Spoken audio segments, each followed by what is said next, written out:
Hey everyone, welcome back to the channel, and I'm really excited to have you here for another video. Now, before we move on to today's content, there's a few housekeeping items that we need to go over, so let's take a look at what some of those are. We're excited to announce that we're doing financial mentoring and financial coaching. In the description, you'll find links for the financial coaching and financial mentoring session. Now make sure you click the right one because there could be multiple options that are available based on your needs. But once you click those links, it'll take you directly to our calendar. Now this calendar has the most up-to-date information where you can book a session with us, and you can put in your information such as your name, email, and a brief summary as to what we need to know before we get started. It will automatically send you a calendar invite with your preferred method of contact, and we can sit down together and get you on a path for financial success. So I hope to see you for your next financial coaching and mentoring session. With all the housekeeping items out of the way, let's get into today's content. Welcome back to the channel. Welcome back to another video. I'm really excited to have you all join me for this episode. Saving yourself $23,000. How do you go about doing that? In this video, we're going to take a look at some basic terminology, and we're going to take a look at a basic account that most working people have. And by understanding the basic terminology and applying it to that basic account, you're going to see how you can save yourself $23,000. And as a thank you, if you want to send me 10% of that $23,000, I'd appreciate that. Before we dive into things, make sure you go ahead and give me a like for the video. Make sure you also subscribe to the channel so that way you don't miss out on any new videos that we post to the channel. Also, don't forget to turn on your notifications so you're also notified whenever we do post those new videos. Lastly, share the video with a friend or family, especially ones that are working and they have this type of account, and we'll go over that in a second. But most people that have this account and don't even know some of this basic terminology, share the video with them. That way they can save themselves some money.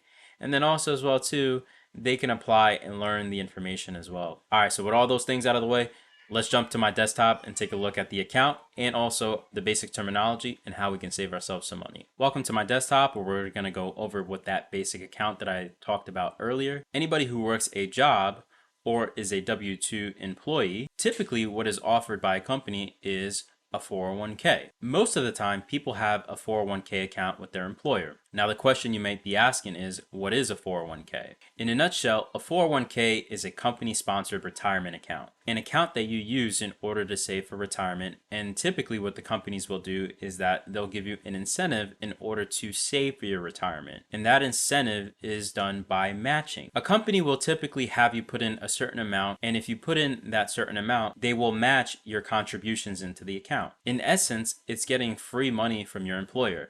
So you definitely want to take advantage of that, and you definitely want to save for retirement, given that the old days of having pensions and the company would provide your pension and you'd be all set for life is long and gone.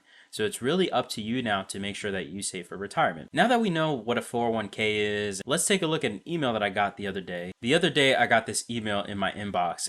As you can see on the screen here, the email was titled, "How much is enough to save for retirement?"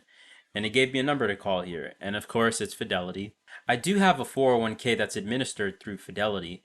And from time to time, they send me communication. But this one intrigued me because I was curious to see how much is enough for retirement, or according to their standards, how much was enough, and if I was on track in order to meet that milestone. Now that phone call went very interesting, and so I'll share a little bit of the details of that phone call. And the reason why I'm going to share the details with you of that phone call is because I want to make sure that you have all the information that you need to make the best and most informed decision, because most of the time people don't even know the basic stuff. So let's go ahead and review some of the details of that call. As I'm on the phone with Fidelity and I'm speaking to the representative about retirement, they did something that was called a retirement assessment plan. And this is actually the report that they sent me of what my retirement assessment plan can look like. And they said that I needed a little bit of attention based off of some numbers that you see here. So 11,000 is what they're projecting according to the report of what I would have per month. And according to their report, I would need 22,000. So there's obviously a shortfall there of $10,000. So according to them, there's a little bit of attention that's needed. A lot of this report is not accurate because it doesn't have exact numbers. And then on top of that too, it doesn't capture how well the market is going to do over time. So this is really just a report that you should really take with a grain of salt. Now, what we take out of this report though, that is something to look at, is the key questions that they were asking me. So as you can see here, they started asking about my personal information. Who was I planning retirement with? The next thing that they asked was time horizon. When are you looking to retire? Next item on the list that they asked me was retirement expenses. What expenses are you going to have during retirement? Taxes. Taxes are very important. So they look to see how much taxes you're going to have to pay in your retirement years, and you need your portfolio to generate enough money to cover those taxes. Next, they asked me about current assets that I have. So any cash, any stocks, any bonds, any real estate, any items that can be sold, all that can be covered under the assets section. Then they asked me what the mix was of those assets. How is my money broken up into different categories? And then on top of that, they also asked for any incomes that we can have during our retirement years. So for example, you see Social Security there. And then finally, to wrap it up, they asked me about our household income and our salaries. So those are the main questions that they asked to make sure that they can build a report of how well I'm doing, how well I'm tracking, but more importantly, and this is where the conversation gets really interesting, was the recommendation that they gave me in order to make sure that I hit those targets that you're seeing up there. And the recommendation was, they recommended that I take my money and put it into what's called the Fidelity Freedom 2055 fund. So this is a fund where they manage. Now here's where it gets interesting and where I want to teach you a couple things so that way you are informed of how to look at these funds and how to make sure that the recommendations that they're giving you is in your best interest and not theirs. So let's take a look at this so that way we can understand how this works, because this applies to your retirement account. One of the first things that you always want to look into when you're looking at a fund is understand what type of fund is it. Now, you may be asking, well, what is a mutual fund and what is an index fund? Now, a mutual fund is a fund comprised of many different companies, and that is essentially what you're buying into, is all these companies. But more importantly, on the mutual fund side, you have a fund manager. So there's a group of fund managers or a group of people that actively are buying and selling those companies, or securities is what we call it, within the fund.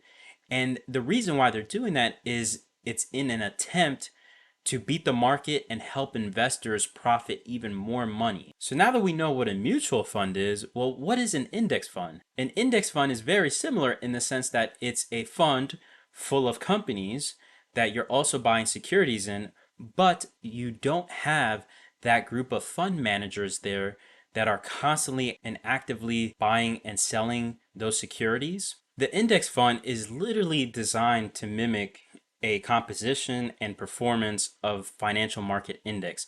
So one example to give you what a financial market index could be is the S&P 500. Another example can be the Dow Jones Industrial Average, or commonly known as the Dow.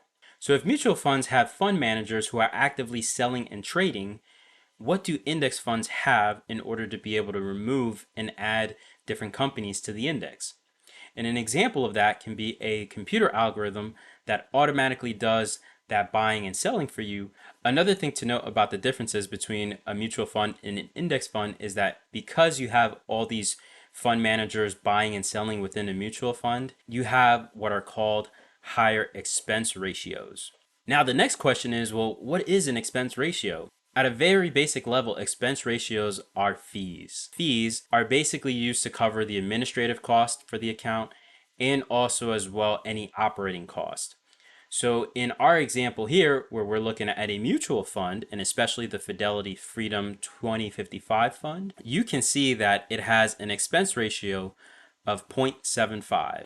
So now that we know that our mutual fund has an expense ratio of 0.75, and this was the fund that they recommended, let's take a look at another fund that I have and compare the two and see what the differences are, because this is the stuff that they don't tell you about. So here we have the Vanguard Total Stock Market Index, or known as VT-SAX. And if we scroll down a little bit to find out more information about the fund, we can see that there's a difference between the index fund and also as well the mutual fund. One of the things that I'm going to do for you is I'll put them side by side so we can compare and we can see the difference. To the left, we have the Fidelity Freedom 2055 fund that was recommended by Fidelity. And to the right, we have VT-SAX, an index fund that is offered by Vanguard. So now that we know what a mutual fund is, we know what an expense ratio is, how do we apply those basic terminologies into a 401k account using these funds? Because remember, a 401k account has these funds available.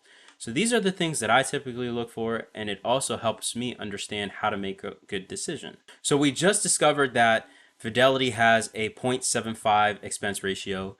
Now, VT Saks has a 0.04 expense ratio. So now that we know what their fees cost, the other thing to look at is their performance.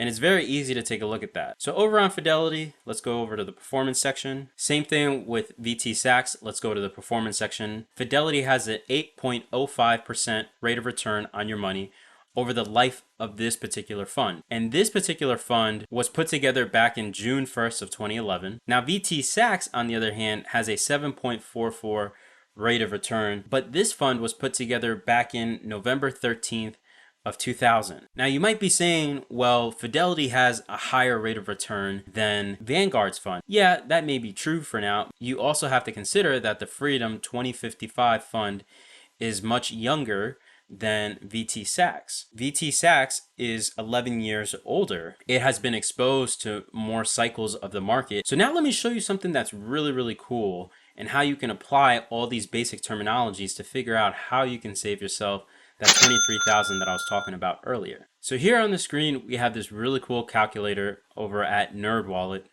And NerdWallet has put together this calculator that shows you how to find what your fees are costing you. And this is something that a lot of people never look at.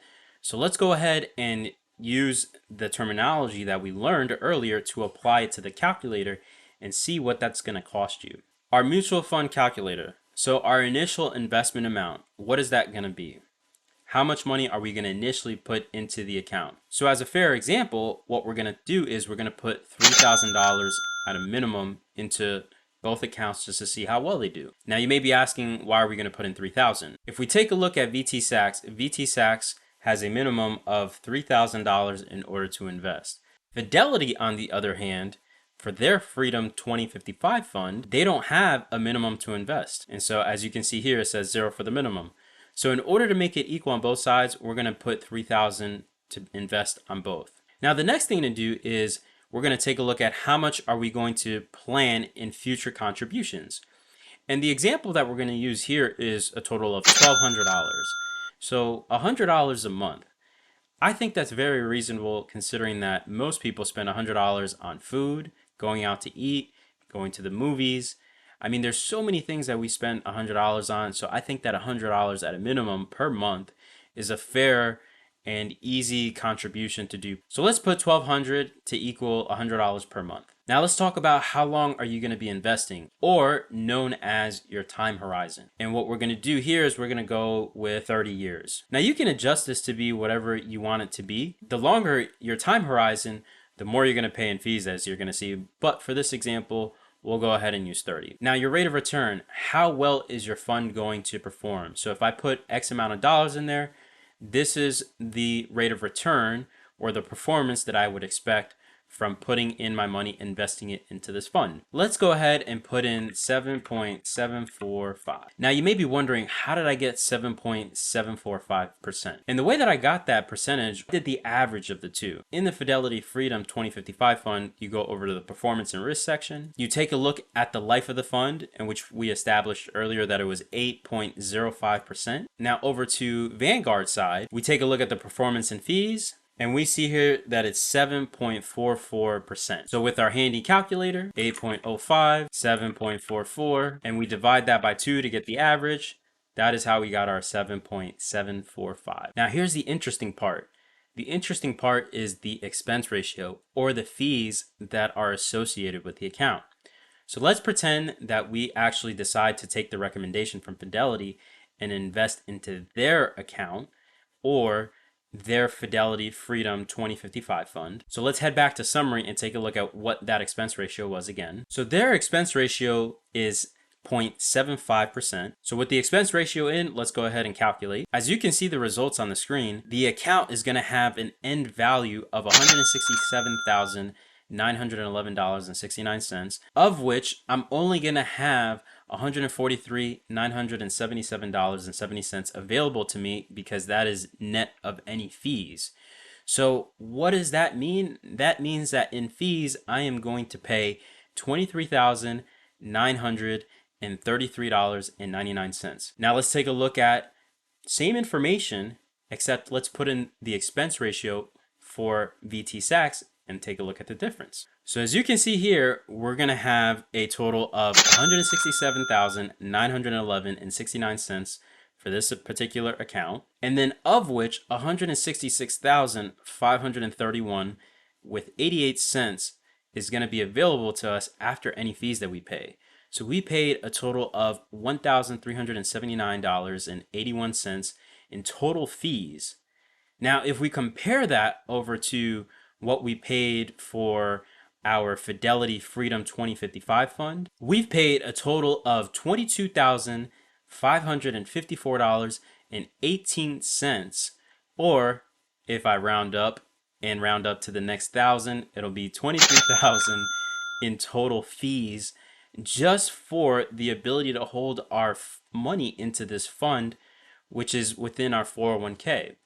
So this is something very, very important that you have to look at, is how much are you going to pay with fees, because over time, those fees basically come out of your account and they don't get reinvested, and that account continues to compound with less money because most of it is going out in fees. So one of the things that I asked the representative on the phone was, I'm paying an extra 22 or round up $23,000 in order to put my money into this account. What do I get extra for that $23,000? After about a 10 or 15 minute hold, the representative comes back on the phone and says, the recommendation that we just gave you is based off of the questions that you answered earlier, and these are the tools that we have available for you. So I basically responded and said, okay, so you're giving me these tools and you're going to charge me more based on what's available out there in the market. You know, there's other products that are more competitive. The representative continued to repeat, sir, this is the recommendation that we're giving based off of the questions that you answered, and these are the tools that are available within Fidelity. So I immediately knew that Fidelity could not offer me anything better than what I see in the open market here. And the lesson that we learned here is, make sure that you understand these key terms, understand how it applies to these funds that you're signing up for, because these funds are typically what's in your 401k. And a lot of people never bother to look at their 401k and understand what's inside of them and how fees can impact them in the future, that they're giving money up left and right without them even knowing it. And it's very upsetting to know that people are just giving free money without actually looking and seeing if there's other options and other alternatives. That is it for today's lesson. Hopefully you found it insightful. Hopefully you learned something. Remember, don't forget to like the video. Make sure you subscribe to the channel, and also as well share the video with a family or friend. And especially since it has to do with everybody who works and has a 401k, these are the basics and these are some of the things that you should know. So when you're signing up, you can have the most amount of money working for you, and it's going to be available to you when it comes time to retirement. So I'll see you guys on the next video. Thanks for watching.